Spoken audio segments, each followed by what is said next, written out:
Usted está viendo UTV, el canal universitario de la cultura. El canal que ve y escucha.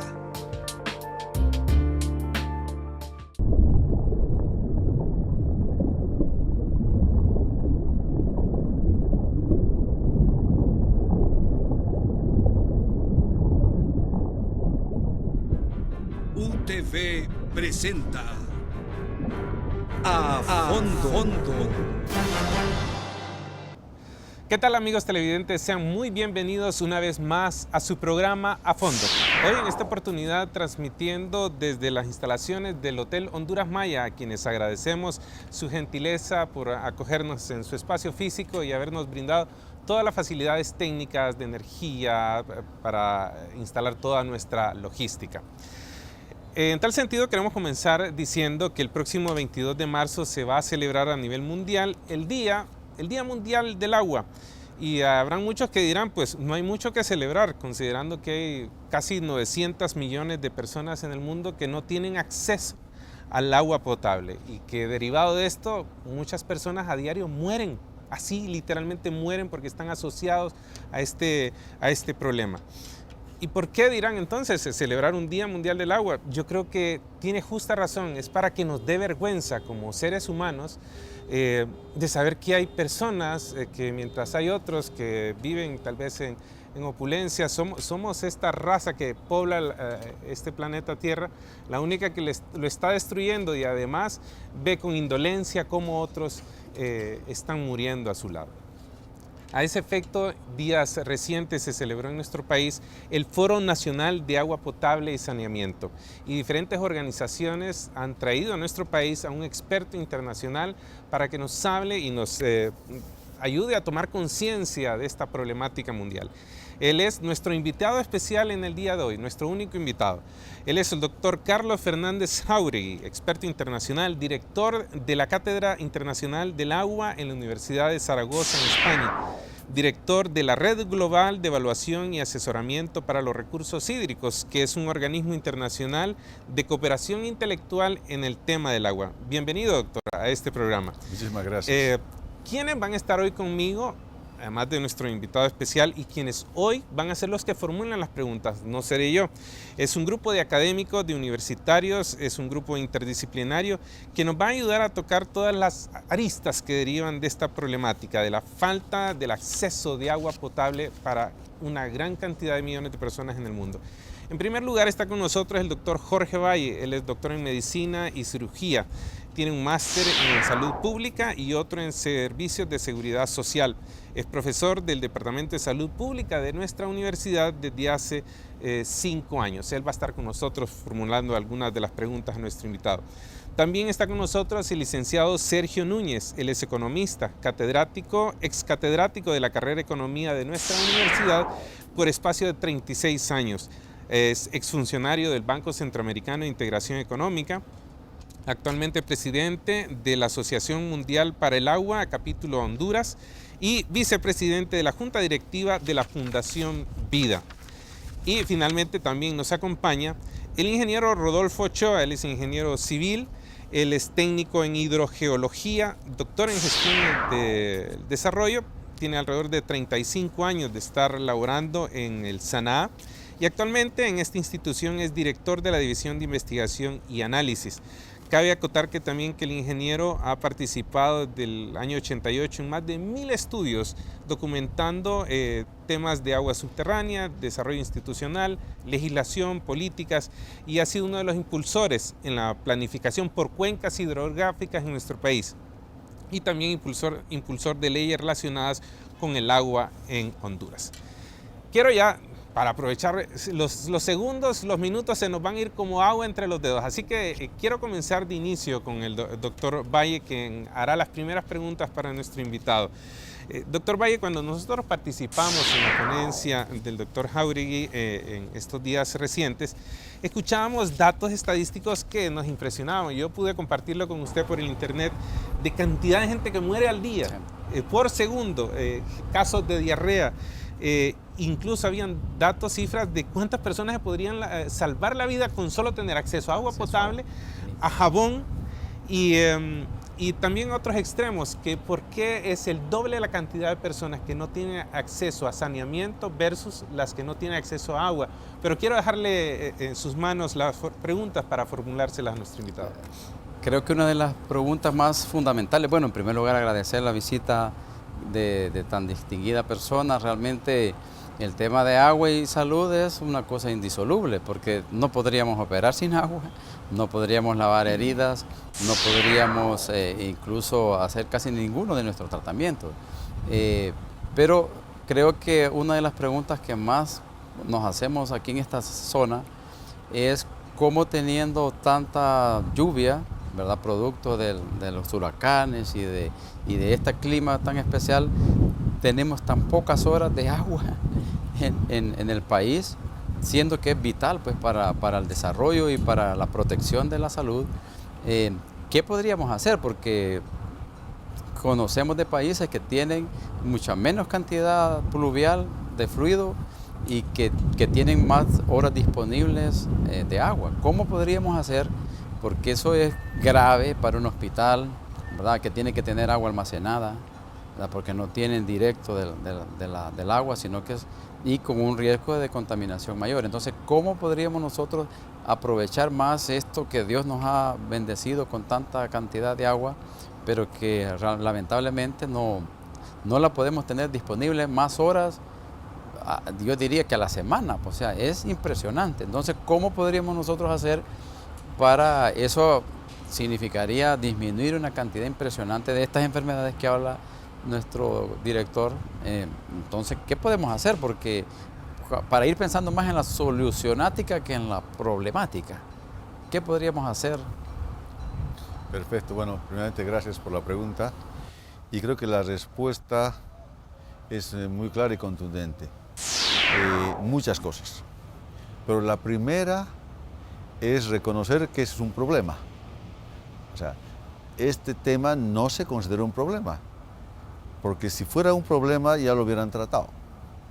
Y tan no se considera un problema que en Honduras todo lo que tiene que ver con agua a nivel de ciudad, a nivel de zonas rurales, depende del financiamiento externo, de las donaciones. Del 100% de los dineros que se invierten en agua potable y saneamiento en Honduras, el 80% está sujeto a la buena voluntad de la cooperación internacional. Eso quiere decir, número uno, que no hay interés en el gobierno en solucionar el problema de verdad. Número dos, quiere decir que para el gobierno el tema del agua no es importante porque no le da votos. Número tres, si a veces el agua les da votos, les da más votos inaugurar fuentes de agua potable que se pueden ver y no financian agua para saneamiento, o sea, saneamiento básico. Esto quiere decir que lamentablemente en Honduras el tema del agua en términos de opinión se dice que es muy importante, pero en términos de acciones los hechos demuestran que no es importante. Entonces, la primera solución es reconocer que el tema del agua es un tema de Estado, no es un tema de partidos políticos. Eso significaría que la sociedad debería obligar a los políticos, cuando hacen sus plataformas políticas para ser elegidos, y obligarlos a firmar un compromiso donde, si ellos salen elegidos, se comprometen a dotar de agua potable y saneamiento por varias razones, entre ellas que es un derecho humano. Pero creo que ese es el mecanismo que debería ahora utilizarse, porque las medidas de diálogo han fracasado. Ahora requerimos mecanismos coercitivos, porque no podemos permitir que cada 9 segundos muera una persona en el mundo por problemas vinculados al agua. Me parece que eso es inmoral. ¿Otra pregunta, doctor? Sí. Tiene que ver con la segunda parte, porque el otro problema grave que tenemos es, como usted bien decía, el saneamiento. Si tenemos, bueno, aquí es preocupante, porque cada más o menos cuadra que uno camina y se encuentra con una quebrada, un río, donde van las aguas servidas. O sea, cuando ya el mundo ya resolvió eso también, ¿cómo es posible que uno cada tanto tiempo se encuentre con malos olores de la fetidez que generan el depósito de aguas de saneamiento, pues sí, de los sanitarios, que van a cuando ahora ya se pueden hacer otras medidas de tratamiento que evitarían la contaminación, digamos la del olor, pero la muerte, porque eso significa llevar bacterias que se van a contaminar las aguas subterráneas, que van a contaminar el ambiente, que van a generar una cantidad de enfermedades virales, ¿verdad? Cuando hay lluvias se arrastran todas estas heces contaminadas. A mí me impresiona, pues me impacta, cuando antes yo recuerdo haber escuchado que eso era carísimo, que costaba millones de dólares hacer estas plantas, pero ahora yo he tenido experiencias de ver cómo con bacterias se generan una serie de plantas, algas, y digo yo, pero ¿por qué no tenemos eso nosotros? ¿Por qué tenemos que hacer nuestras habitaciones o nuestros núcleos de habitaciones y todo buscar una quebrada, un río para ir a depositar eso? Yo me quedo pero impactado. ¿Qué también podemos hacer todos? Porque tenemos que, como bien dice usted, presionar a los políticos a que no sigan haciendo eso, a que no sigan dando soluciones cómodas, ¿verdad? Sino que una solución verdaderamente de acorde a lo que es el mundo. Bueno, yo creo que aquí hay dos elementos fundamentales y uno de esos es la universidad. Parecería que la educación secundaria y la primaria no están respondiendo a las necesidades de Honduras.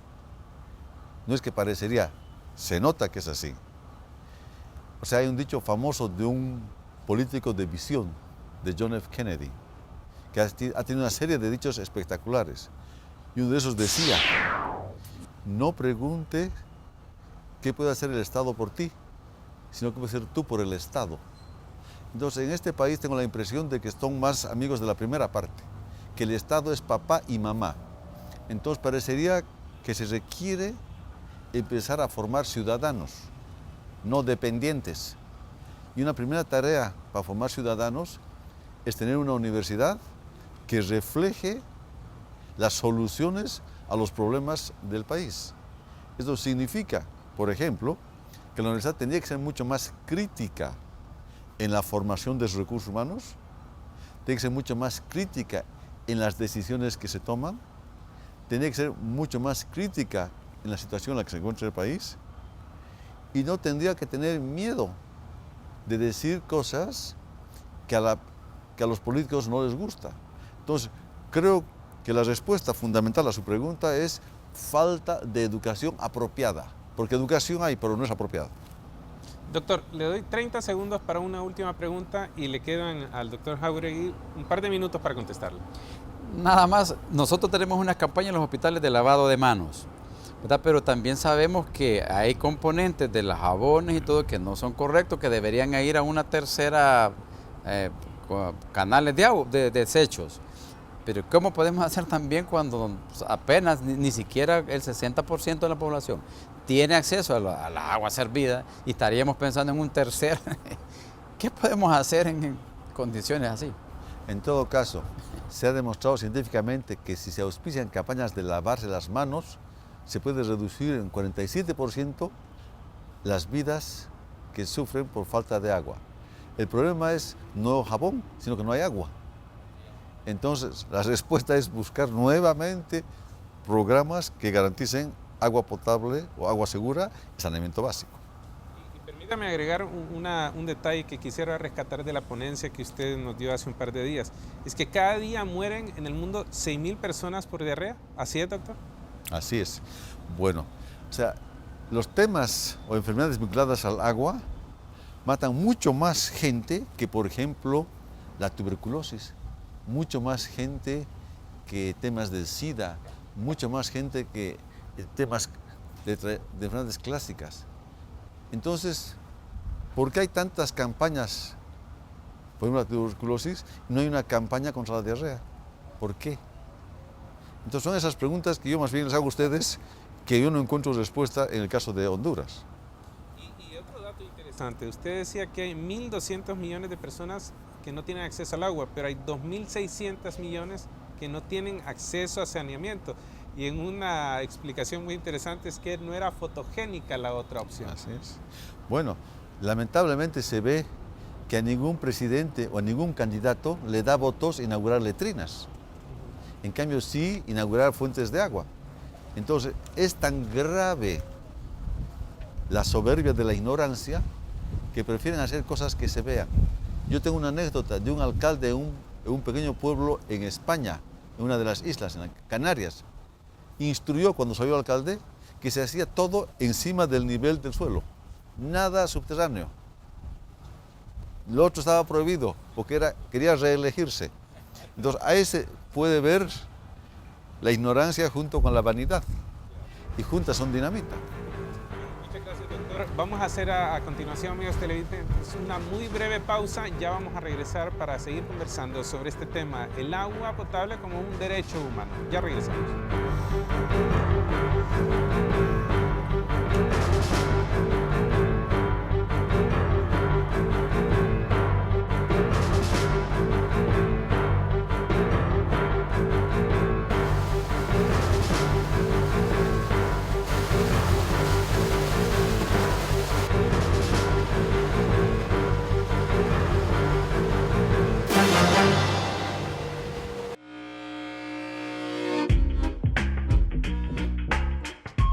¿Qué es la tolerancia? La tolerancia consiste en reconocer a los demás el derecho a que se respete su persona e identidad. En otras palabras, consiste en el respeto, la aceptación y el aprecio de la diversidad de culturas de nuestras formas de expresión y de ser humanos. Tolerancia no es lo mismo que indiferencia. Es una actitud activa de reconocimiento de los derechos humanos y las libertades de los demás. Sin tolerancia, la paz no es posible.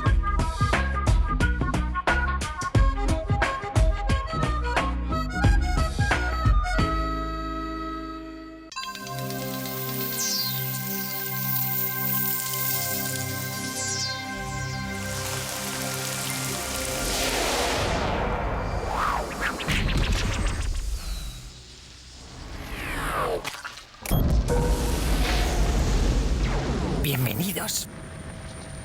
¿Hoy quieren saber cuáles son las fuerzas invisibles que mantienen la cohesión en el espacio sideral? Ahora lo verán. Mi querido Newton ya averiguó que la causa del movimiento de los cuerpos estelares es su atracción recíproca, o sea, la fuerza de la gravedad. ¿Eso es correcto? Pero no es toda la verdad. Pues la fuerza de la gravedad se describe más bien como una consecuencia de la curvatura del espacio. Cualquier masa encorva el espacio más o menos según su tamaño. El espacio encorvado inicia a los cuerpos estelares en su movimiento. Por ejemplo, los planetas giran alrededor del Sol a la velocidad necesaria para mantenerse en su órbita, o sea, para no ser tragados por él ni salir despedidos. El mismo principio vale para los cometas en su viaje por el universo. Conforme el cometa se vaya acercando al Sol, aumentará la velocidad de su órbita. Por lo tanto, la fuerza de la gravedad actúa como aceleración. Como ven, lo importante es no dejar de preguntar. Hasta la próxima.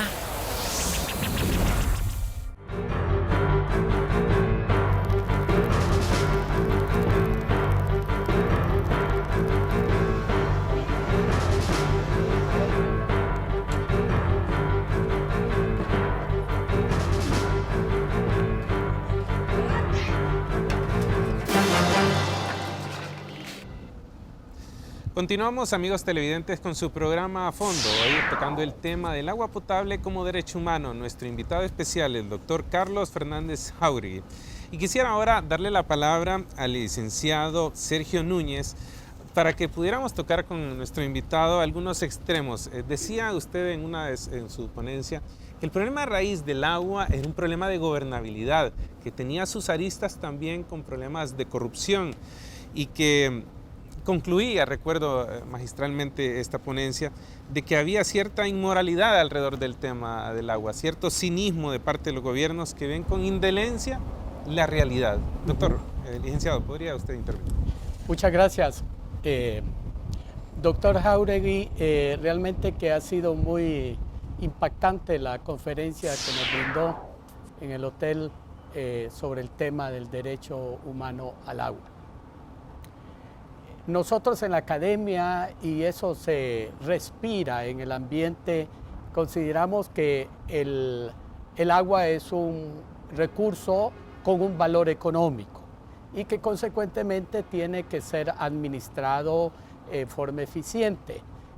Hay mucha opinión que plantea que el agua debe de manejarse o los recursos a base del criterio del mercado, ¿verdad? Sin embargo, cuando vemos la realidad, vemos que el mercado no nos acerca al derecho humano. ¿Qué podría ser que esté fallando en ese espacio para que no se cumpla la asignación eficiente de este recurso? En tanto vemos cotidianamente el gran margen de vacío y déficit para cumplir con el agua como derecho humano. ¿Qué está fallando ahí, doctor? Perfecto. Bueno, el agua como un bien es un bien económico, es un bien social, es un bien cultural, es un bien religioso y puede tener otro tipo de bienes más. Y por lo tanto tiene valores. Un valor económico, valor social, valor religioso. Y la suma de todos esos valores es el valor del agua. Entonces, hablar del mercado del agua, eso se habló hace 20 años, primero en el Reino Unido, en la época de Margaret Thatcher, y en Chile, durante el gobierno del general Pinochet. Y se crearon mercados de agua. ¿Y qué pasó? Resulta que la gente pobre vendía su derecho de agua a las empresas mineras que les pagaban mucho dinero. Ellos se quedaban sin agua, pero con algo de dinero para irse a la ciudad. Y las empresas mineras producían o exportaban minerales de cobre. ¿Esto qué significó? Esto significó que el mercado del agua, tanto en Chile como en el Reino Unido, era una gran mentira. Se dice que hay mercado de cualquier bien cuando por lo menos hay dos ofertantes, o más de dos. O sea, hay un mercado de la telecomunicación.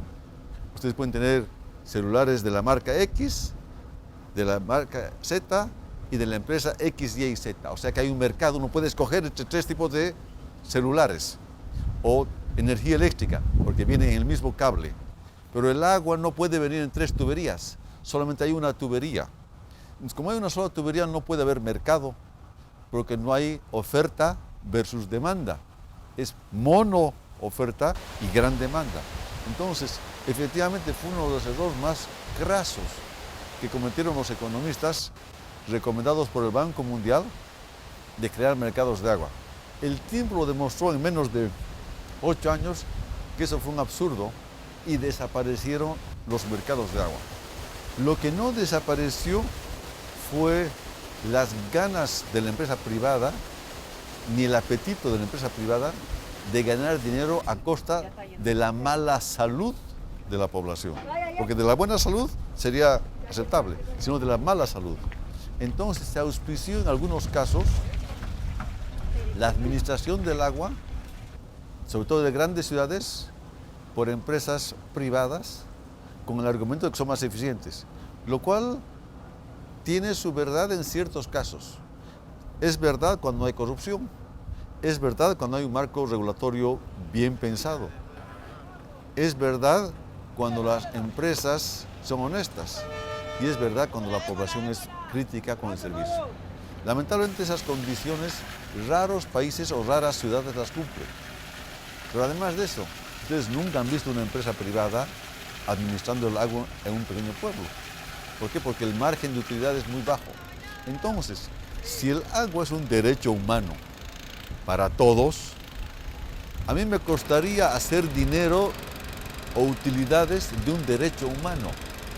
Del derecho a la vida, hacer dinero. Del derecho a la educación, hacer dinero. Del derecho al agua, hacer dinero. Como que creo que en este siglo XXI tenemos un problema de valores. Se han invertido los valores. Lo que antes era bueno, ahora es malo. La persona que tiene la habilidad de hacer dinero rápido es el tipo brillante. Alguien decía como anécdota, el que roba $1 es un ladrón. Y el que roba 1 millón es un millonario. La siguiente pregunta, don Sergio. Muchas gracias, sí, muy interesante. Nosotros los economistas siempre sostenemos como principio que el concepto de propiedad es determinante en las relaciones económicas. Así en forma de chiste se dice, el que paga la fiesta también decide la música, ¿verdad? Bueno, entonces, ¿qué opinión le merece usted con su vasta experiencia que debe ser el agua propiedad privada? ¿O qué características de propiedad debe tener para que se encamine a alcanzar un derecho humano, ser derecho humano legítimo? Bueno, lo que contábamos del Reino Unido, de Chile y podemos incorporar a Bolivia, en esos 3 países se cometieron errores y se sacrificó un principio básico de la Constitución de esos países, que el agua es un bien de dominio público. Entonces, por definición, el agua es un bien de dominio público y por lo tanto debe estar siempre, pero siempre, en manos del Estado, porque no es un bien que acepta transacciones. Y por lo tanto, uno de los errores que se ha cometido en muchos lugares, y ahora se tiene ese problema aquí en Honduras, es que hay alguna gente que se siente propietaria de algunas aguas, lo cual crea problemas al Estado y crea problemas a sus vecinos, porque no es un bien mercantil, no se puede transar. La última pregunta, licenciado Sergio. Cuando estamos en el ambiente corriente y ordinario, vemos muchos productos que se derivan del agua o que son agua misma, ¿verdad? Como el servicio doméstico o una botellita de agua, ¿verdad? Pero sabemos que cuando la compramos, ella trae en sí el precio y la implicación del costo también, ¿verdad? Es decir, es un costo y un precio monetario.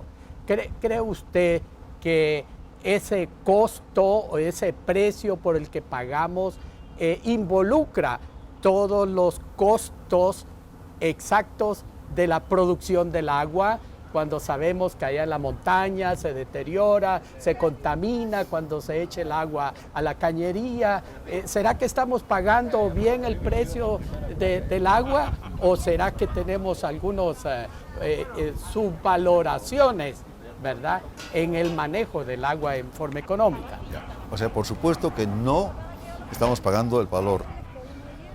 Había un famoso escritor americano del estado de Missouri que decía, se llama Mark Twain, y decía, todo el mundo habla del precio, todo el mundo habla del costo, pero nadie sabe el valor de las cosas. Y en el caso del agua se aplica eso, no sabemos el valor del agua. Entonces, por lo tanto, asumimos una actividad donde la materia prima tiene un valor cero y hacemos lucro de un bien de dominio público donde no se contempla el valor de la materia prima. O sea, ninguna actividad económica tiene su materia prima valor cero. Entonces, una empresa que embotella agua, por ejemplo, normalmente está al margen de la ley, porque no cumple con las condiciones básicas de la Constitución de un país, y es que el agua es un bien de dominio público. En muchos casos simplemente lo que se hace es envasar. Ustedes no podrán creer ni ser ingenuos de creer que una planta de embotellamiento de agua para consumo humano pasa por unos filtros o les hace un tratamiento de rayos X o de rayos ultravioleta. No.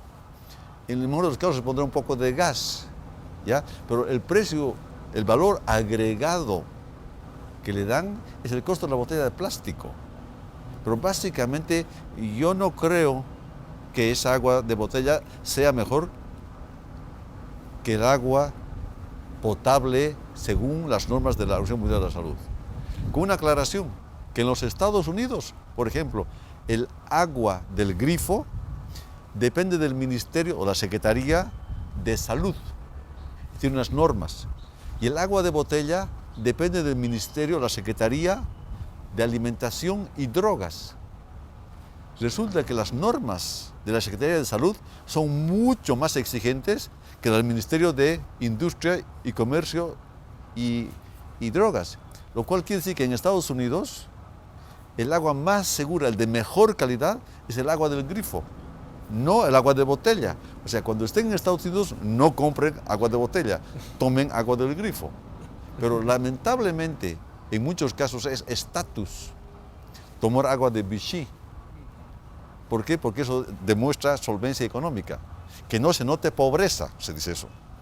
Entonces, es muy lamentable a veces la imagen que da la televisión del consumismo. Y este es el mejor ejemplo de consumismo. Licenciado Núñez, quisiera que me permitiera hacer una pequeña pregunta alrededor de la ponencia que usted nos dio hace un par de días. Era lo rentable que era invertir en el agua. Había una relación de 1 a 7. ¿Nos podría dar este detalle? Así es. Bueno, en un estudio que nosotros hemos hecho hace 1 año y medio, vimos cómo si uno invierte en recursos hídricos, o sea, en agua, si uno invierte primero, lo que hacemos es lo siguiente. Se pone como una variable los ingresos, otra variable la educación, otra variable invertir en agua. Si uno invierte en educación, hay una rentabilidad mediano o largo plazo importante. Eso quiere decir, si uno quiere dejarle a sus hijos algo de herencia, la mejor herencia es invertir en educación, no dejarles una casa, sino educación. Bueno, si esto, con esa lógica, aplicamos el concepto de agua, y en vez de invertir en minería extractiva o invertir en otro tipo de negocios costo-beneficio directo altamente rentables como exportar oro, si invertimos en agua, resulta que la esperanza de vida de la persona se incrementa. Resulta que el número de enfermedades de esa persona disminuye. Resulta que los servicios de hospitales bajan. Resulta que la persona tiene mejor calidad de vida. Eso significa que esa persona, si la vemos como una máquina de hacer dinero, esa máquina dura más años y requiere menos mantenimiento. Y el beneficio que genera invertir en agua es 1 a 7. Lo cual significa que si los políticos tuvieran la visión de largo plazo y quisieran que su país sea un país rico, deberían invertir en agua. O sea, en agua potable y saneamiento. Tendrían unos recursos humanos ricos. ¿Cuál es la diferencia entre un país como Alemania o Japón y un país de la América Latina? Por ejemplo, Honduras. Honduras es un país rico en recursos naturales, pero no ha invertido proporcionalmente en sus recursos humanos, por los temas que vemos de agua. Alemania es un país pobre en recursos naturales, por eso importa materia prima, pero es rico en recursos humanos, porque ha invertido en temas de agua. Lo mismo se aplica a Japón. Doctor, aquí los directores de cámara ya me están haciendo señas de que el bloque se nos agotó en el tiempo, pero no quiero irme de este bloque, de los componentes económicos alrededor del agua, sin hacerle una pregunta muy breve para una respuesta breve, aunque se merece más tiempo. Es que usted hablaba de la cierta inmoralidad que había en el mundo mientras se están inyectando cantidades millonarias de dinero para salvar el sistema bancario internacional. La crisis que se está viviendo a nivel internacional, morían muchas personas por el problema del agua. ¿Qué reflexión nos hacía al respecto? Sí, cuando pensamos de que el tema del agua es un tema de todos y que sabemos que es un buen negocio invertir en agua y es un mal negocio financiar a banqueros incompetentes e inmorales, que todo el dinero que se les da se evapora. Actualmente, al mes de diciembre del 2011, se han gastado 7.12 trillones de euros en salvar la banca. O sea, ustedes nunca han escrito el número 7.3 trillones. No cabe en la calculadora. Entonces, realmente no es que parece, es inmoral salvar a la banca, ¿ya? Esta es información de Economist, ¿ya?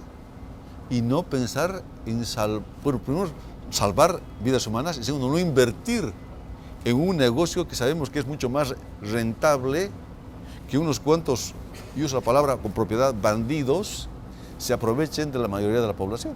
¿Cuántos millonarios nacen cada cuántos minutos, nos decís? Bueno, o sea, más o menos en el mundo, o sea, son datos variables. Ajá. Porque normalmente hay millonarios que no quieren que sepa que son millonarios. Ajá.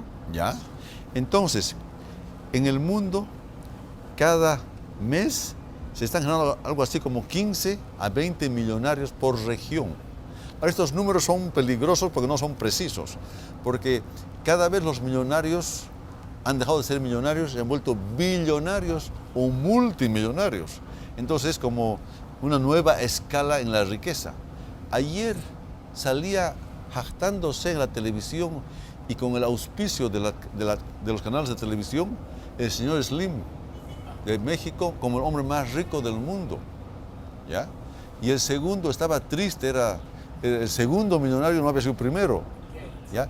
Y Bill Gates. Pero lo increíble es, en los 40 hombres más ricos del mundo son 7 latinoamericanos. O sea, América Latina es la región más injusta en términos de la redistribución de la riqueza si se compara con el norte. Bien, vamos a nuestra siguiente pausa comercial. Ya regresamos, amigos televidentes.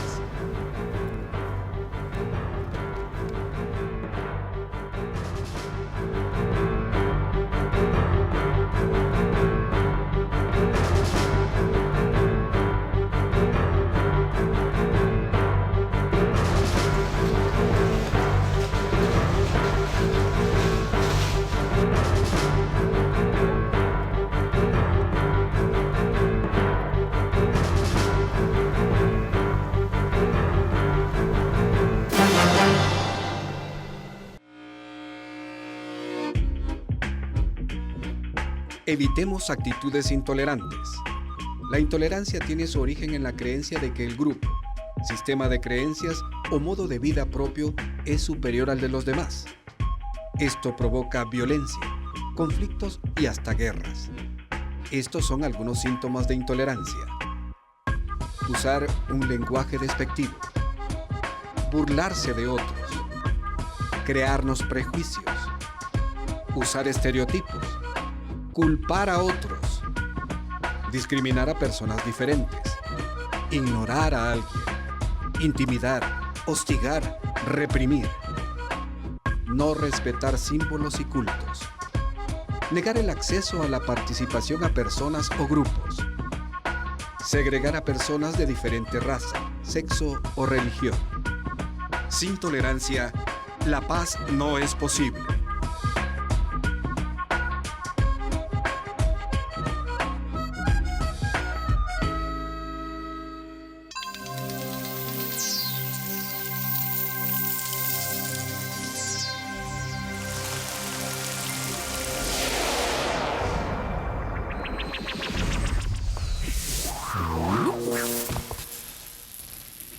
Bienvenidos. Hoy quieren saber cómo producir electricidad de la luz. Ahora lo verán.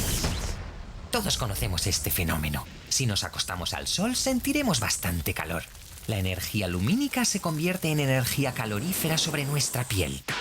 En las células solares sucede algo muy similar.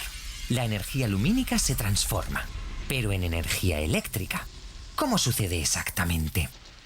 Veámoslo a través del microscopio. Si la luz choca contra las moléculas de la célula solar, los fotones de las capas atómicas superiores expulsan a los electrones. Si conseguimos que los electrones se muevan en una sola dirección, comenzará a fluir la electricidad. Un factor muy importante es el color de la luz. El rojo es muy poco efectivo. Por el contrario, la luz azul produce mucha más energía eléctrica. Lo que es muy interesante y que fue la causa para recibir el Premio Nobel de Física es que hasta 1905 los científicos no se ponían de acuerdo acerca de si la luz estaba hecha de partículas u ondas electromagnéticas. La posibilidad de crear energía eléctrica con ese principio demuestra que ambas hipótesis son correctas. Como ven, lo importante es no dejar de preguntar. Hasta la próxima.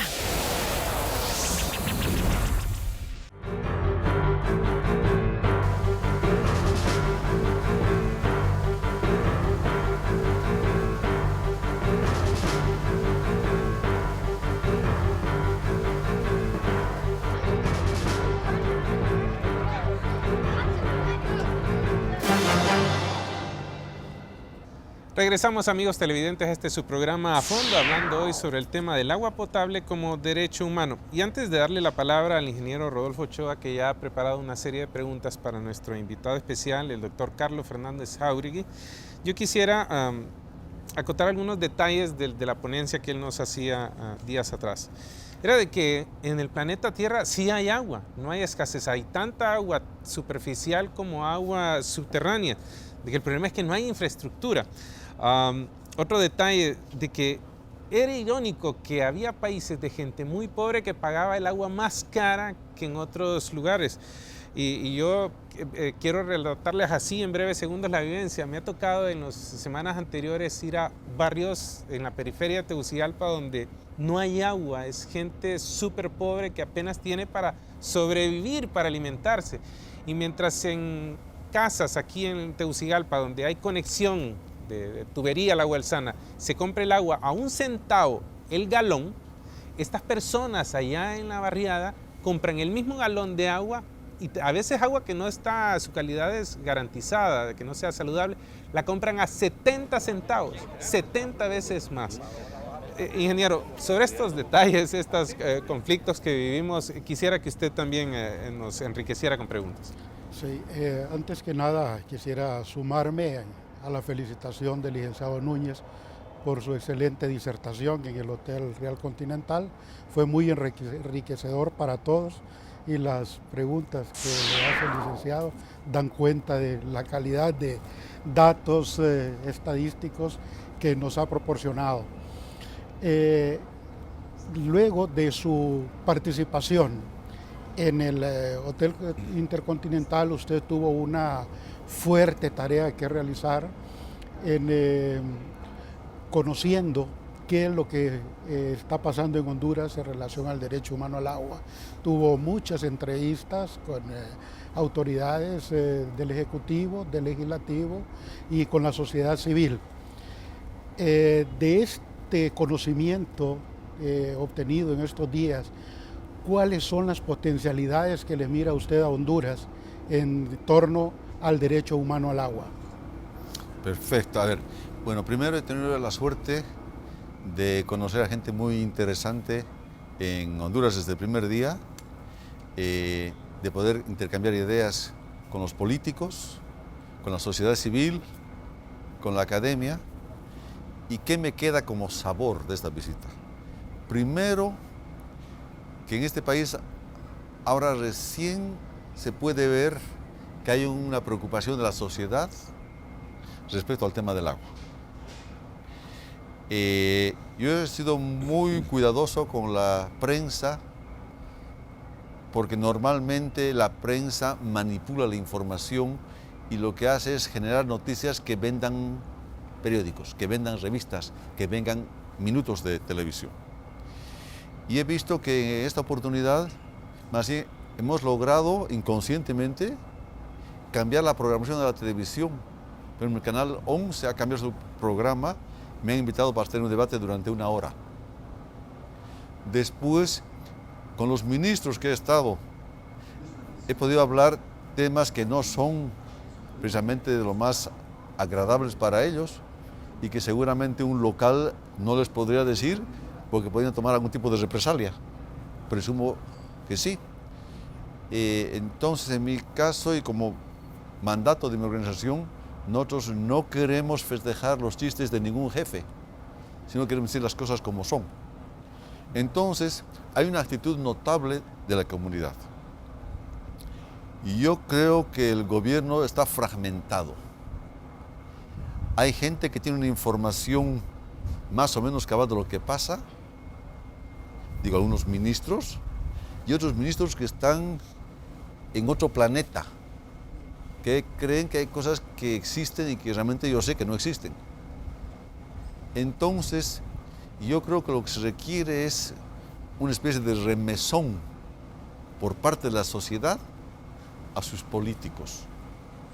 Yo creo que el país como está yendo no puede continuar, porque no va a acabar bien.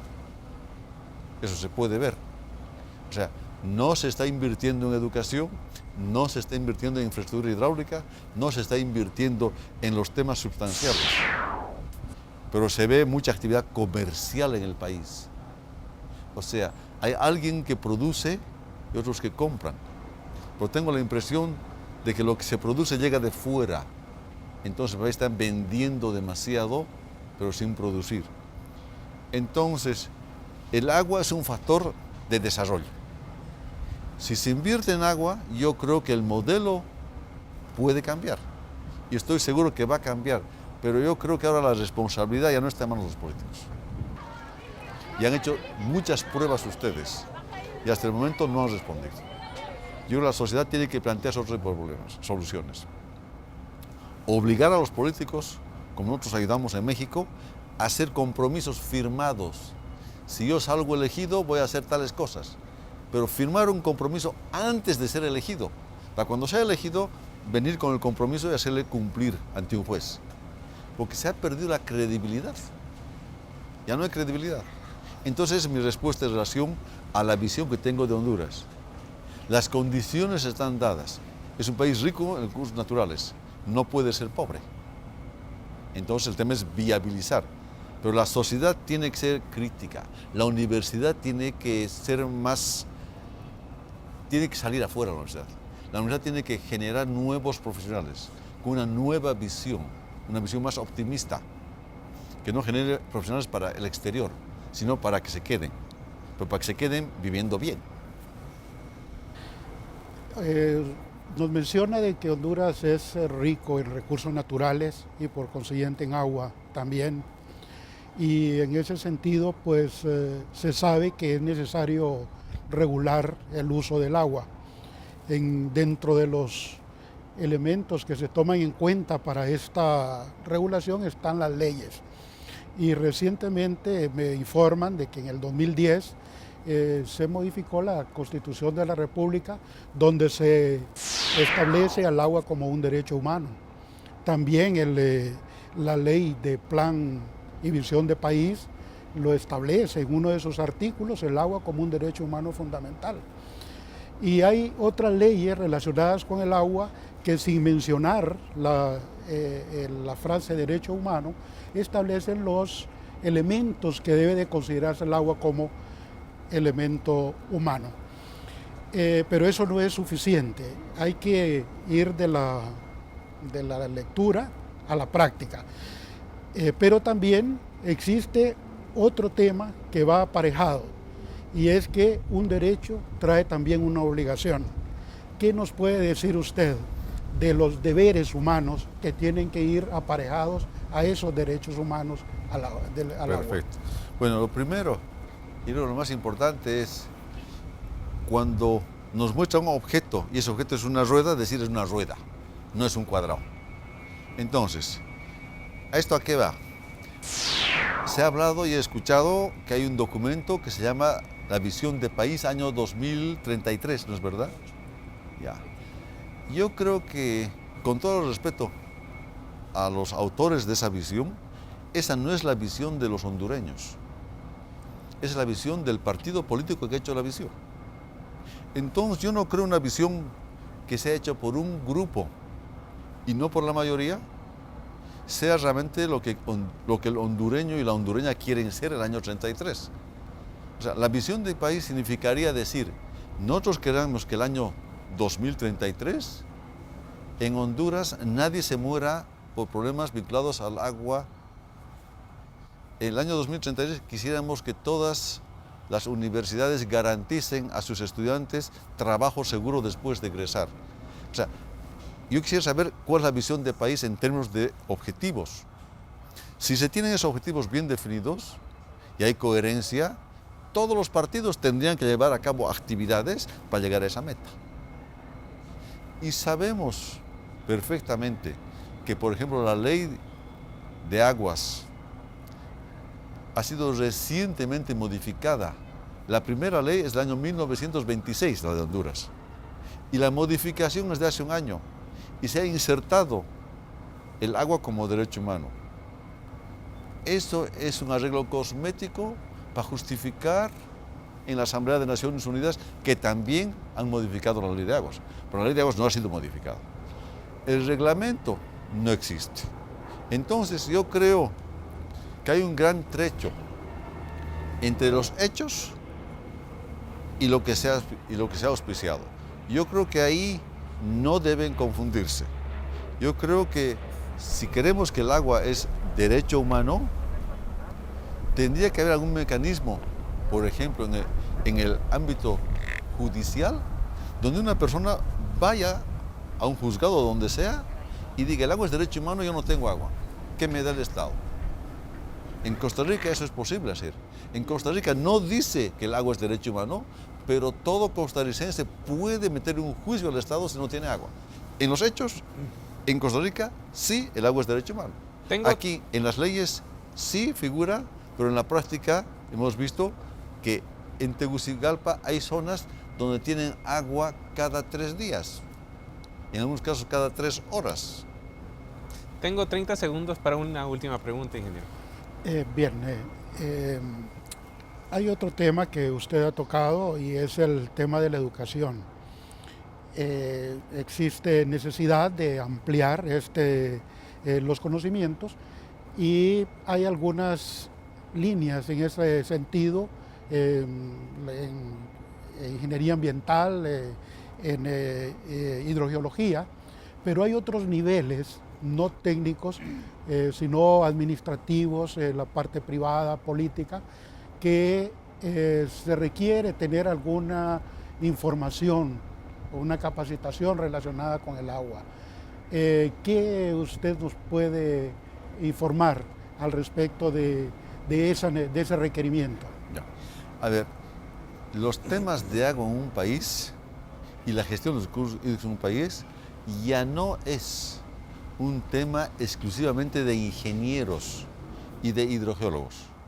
El tema del agua en un país es un tema de médicos, de economistas, de antropólogos, de sociólogos, de ecólogos, o sea, de todas las áreas del conocimiento en agua. Eso significa que si yo quiero estudiar agua y antropología en Honduras o agua y biología, tengo que irme al exterior.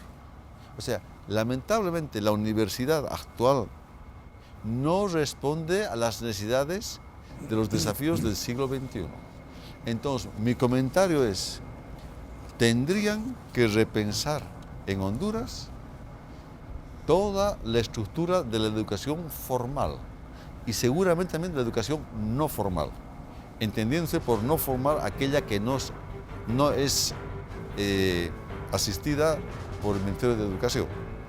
Gracias. Es el doctor Carlos Fernández Jauregui, quien es nuestro invitado especial hoy hablando sobre el tema del agua potable. Ya regresamos luego de una pausa.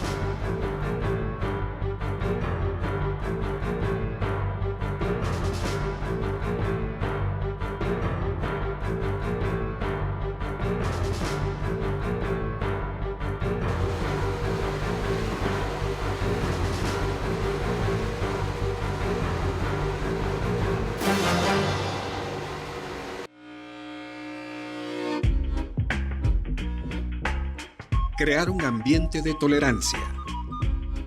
Frente a estas actitudes de intolerancia, lo primero es darnos cuenta y lo segundo es reaccionar. ¿Cómo?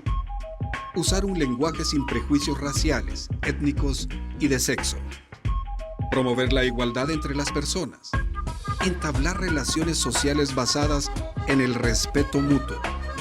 Propiciar oportunidades iguales para la participación de minorías, hombres y mujeres. Respetar las culturas y las lenguas minoritarias. Respetar la dignidad humana y los derechos de todas las personas. Respetar el derecho de todos de practicar una religión. Buscar juntos la solución de problemas y trabajar por metas en común. Sin tolerancia, la paz no es posible.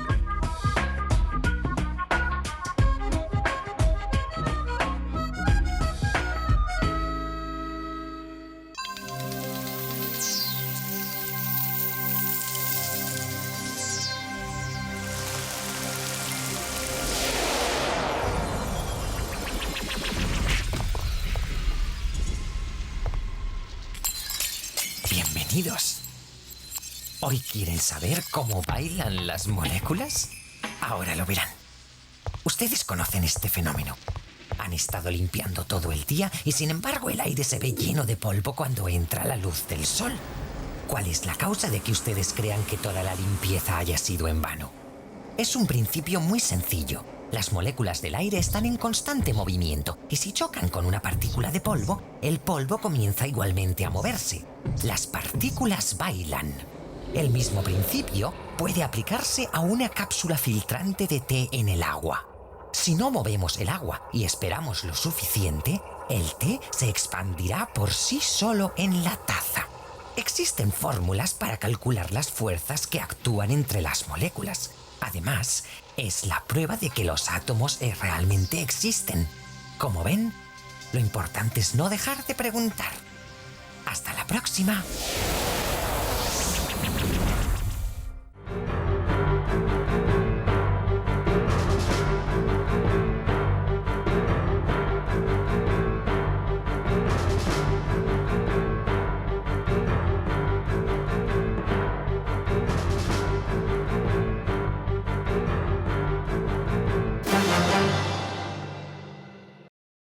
Llegamos, amigos televidentes, a nuestro último bloque de este subprograma A Fondo, en el que estamos tocando el tema del agua potable como derecho humano. Y quiero, en estos pocos 9 minutos que nos quedan ya de programa, darle la palabra al ingeniero Rodolfo Ochoa, que tiene una última pregunta para nuestro invitado. Ingeniero. Bien, me quedó una inquietud con la respuesta anterior. Se contestó en función de responsabilidad de Estado, pero el deber humano, el derecho humano lleva el deber humano del usuario también, que tiene unas responsabilidades que cumplir.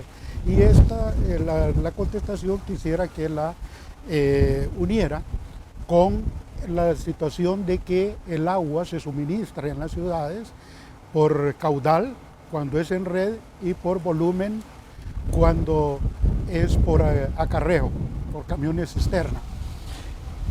Existe el aspecto tarifario relacionado con el subsidio cruzado, pero también sabemos de que hay gente que es más pobre que otra que requiere un subsidio focalizado. ¿Cuáles son las ventajas que tiene el subsidio cruzado y el subsidio focalizado y cuáles son las responsabilidades del usuario que es subsidiado? Perfecto. Entonces, hay un tema que se convirtió en una especie de meta bancaria. El hacerle creer al pobre que el rico lo estaba subsidiando. Entonces, ni en los países más ricos el agua potable y saneamiento es pagado 100% por el mejor usuario, porque habría que amortizar toda la infraestructura más la operación y el mantenimiento. Entonces, para que tengan ustedes una idea, en ningún país la población paga lo que cuesta el servicio de agua potable y saneamiento. Sin embargo, una de las políticas del Banco Mundial fue hacerle creer al pobre que su tarifa era más barata porque el rico estaba financiando parte de su agua potable, y eso se llamaba subsidio cruzado. Se llama subsidio focalizado cuando 100% del costo del agua potable es dado por la institución que provee agua. Entonces, la pregunta es la siguiente. Cuando uno va a la universidad o al colegio, ¿qué le hacen pagar? una pensión cada mes por recibir esa educación. La educación es un derecho humano, ¿eh? Entonces uno recibe por esa educación o paga por esa educación un monto X. En la universidad más cara de los Estados Unidos, uno paga un monto para estudiar. ¿Ustedes creen que el estudiante que paga para ir a la universidad paga la construcción de los edificios, paga la inversión del terreno, paga el mantenimiento del edificio y paga los costos del profesor que le da clases y paga el laboratorio que requiere para pasar sus prácticas? Por supuesto que no. Y ustedes cuando mandan a sus hijos al colegio, ustedes no pagan el edificio, ustedes pagan lo que cuesta tener a la persona durante 6 años en primaria y durante otros 6 años en secundaria. Bueno, con el agua tiene que pasar algo parecido, porque uno podría supuestamente vivir sin educación, pero no sin agua. Entonces, ¿por qué? ¿Pero por qué razón ustedes quieren que la población pague el 100% del agua? ¿Acaso ustedes pagan cada mes una cuota por tener ejército? ¿Les llega a ustedes una cuota por pagar cada vez el ejército? No. Eso no se discute, se tiene ejército. ¿Por qué? Por seguridad del Estado. ¿Cuál seguridad es más importante? ¿La seguridad alimentaria, la seguridad de salud o la seguridad del Estado? Yo creo que la respuesta es que es más importante la seguridad de la salud. Entonces, ¿por qué quieren pagar o cobrarles subsidios o aplicarles subsidios al tema del agua? Yo creo que tenemos que olvidarnos de ese concepto. Es un concepto muy econometrista, que creo que es errado como concepto.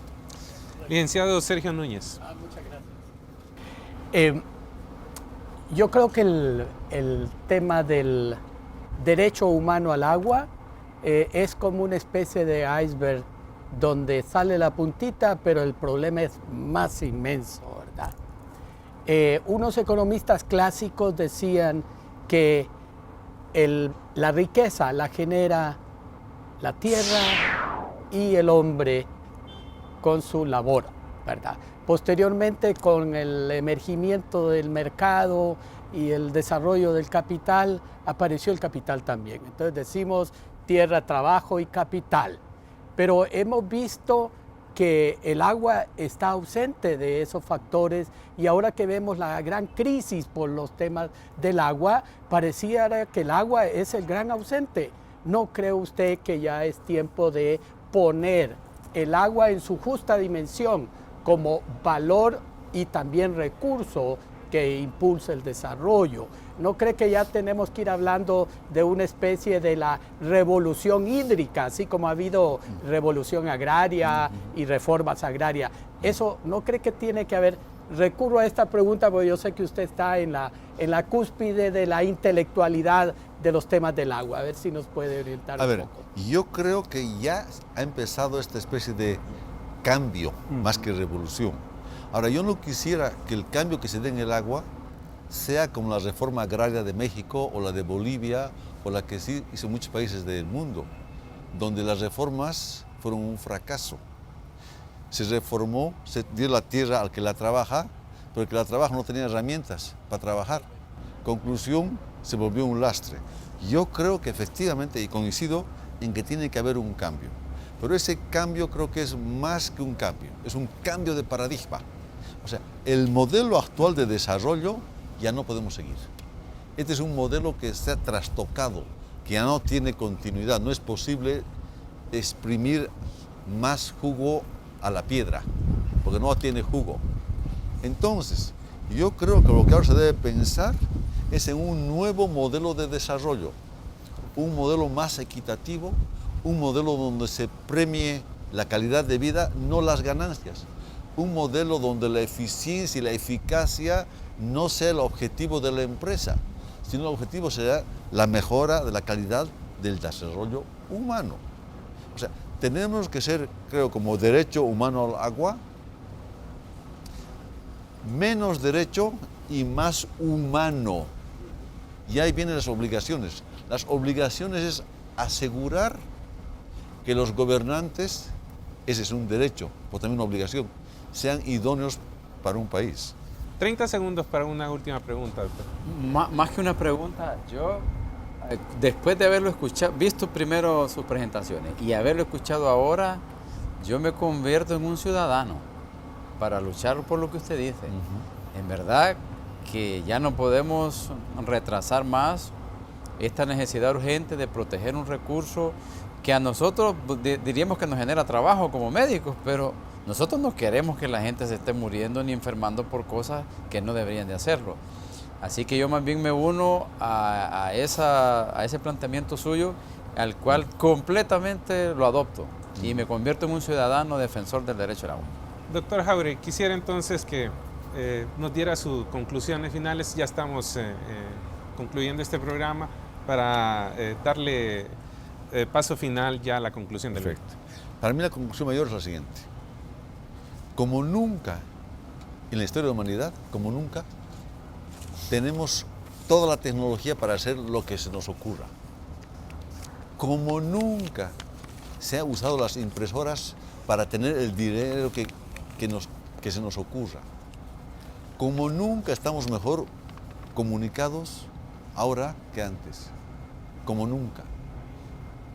Entonces, con todas esas fortalezas, parecería inadmisible continuar estando como está la América Latina, por ejemplo, o Honduras. Yo creo que ahora lo que se requiere es formar ciudadanos. El tema es dónde se puede estudiar para ser ciudadano, para exigir los derechos y cumplir las obligaciones. Yo me quedaría con eso como mensaje final. Aprendamos a ser ciudadanos. De esa forma vamos a garantizar un mundo más justo. Bien, amigos televidentes, es así como hemos llegado al final de este programa, no sin antes darle las gracias al doctor Carlos Fernández Jáuregui por su participación en este espacio. Así también queremos agradecer al licenciado Sergio Núñez, al doctor Jorge Valle y al ingeniero Rodolfo Ochoa por habernos acompañado. Y también agradecerle, sin lugar a dudas, también al Hotel Honduras Maya, quien nos ha facilitado este espacio físico para poder desarrollar el programa. Y yo no quiero terminar sin antes, en breve segundo, relatarles una anécdota. Hace 2 semanas me ha tocado estar viajando a muchos barrios y colonias de Tegucigalpa donde no hay agua potable. Y para mí lo que era un hecho muy cotidiano, llegar a mi casa, tomar un vaso de vidrio y servirme agua de un botellón que tenemos allí. La noche última que hicimos la filmación, yo llegué a la casa y tuve que quedarme sentado 10 minutos viendo el botellón de agua. ¿Por qué? Porque había visto que los habitantes de una de estas colonias donde yo había ido a filmar, para poder tomar agua, algunos de ellos, ¿qué hacían? Recogían el agua lluvia, la ponían en pequeños botes de plástico y debían colocarla en el techo de sus casas por un promedio de 2 días para que se purificara el agua y entonces poder beber agua. Lo que para mí era tan cotidiano servírmelo, estas personas era realmente algo muy complejo. Y quiero concluir con una pequeña frase de cómo se resume el derecho humano al agua. Es que el derecho humano al agua implica que todos y todas dispongan de agua suficiente, saludable, aceptable, accesible y asequible para el uso personal y doméstico. Hasta pronto, amigos televidentes. Este es su programa Fondo de la UTV. Muy bien, muy bien.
UTV presentó A Fondo.